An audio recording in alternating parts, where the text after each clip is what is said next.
Hello বন্ধুরা, আসসালামু আলাইকুম। তোমরা সবাই কেমন আছো? আশা করি ভালো আছো। আমিও ভালো আছি। আজকে আমি গাজর, ক্যাপসিকাম আর পেঁয়াজ কলি দিয়ে ভাজি করব।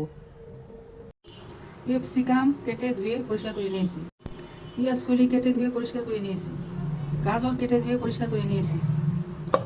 কড়াই চুলার উপর বসিয়ে দিয়েছি, তেল দিব, একটা শুকনো মরিচ ফোড়নে দিব।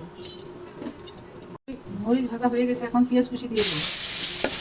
পেঁয়াজ কুচি ভেজে নিব, গাজর কুচি দিয়ে দিব, গাজরগুলো একটু ভেজে নিব।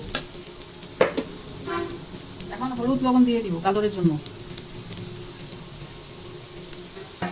নেড়ে চেড়ে ঢেকে দিব, 5 মিনিটের মতো সিদ্ধ করে নিয়ে তারপরে অন্য সবজিগুলো দিব।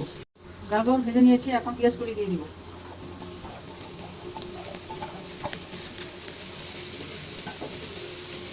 ক্যাপসিকাম দিয়ে দিব। এই দুইটা সবজির জন্য এখন হলুদ লবণ দিয়ে দিতেছি।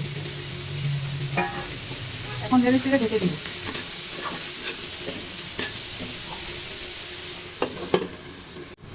ঢাকা উঠাই দেখি, কাঁচামরিচ দিয়ে দিব,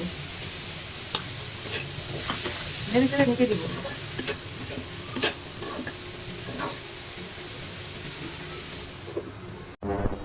এটা কি অবস্থা? ভাজি ভাজা ভাজা হয়ে যাচ্ছে, আরো ভাজা ভাজা করবো, তারপর ভাজিটা নামাই নিব। আরো 5 মিনিটের মতো ভাজিটা ভাজা ভাজা করবো। ভাজি ভাজা ভাজা হয়ে গেছে, এখন চুলা বন্ধ করে দিব। ভাজি হয়ে গেছে,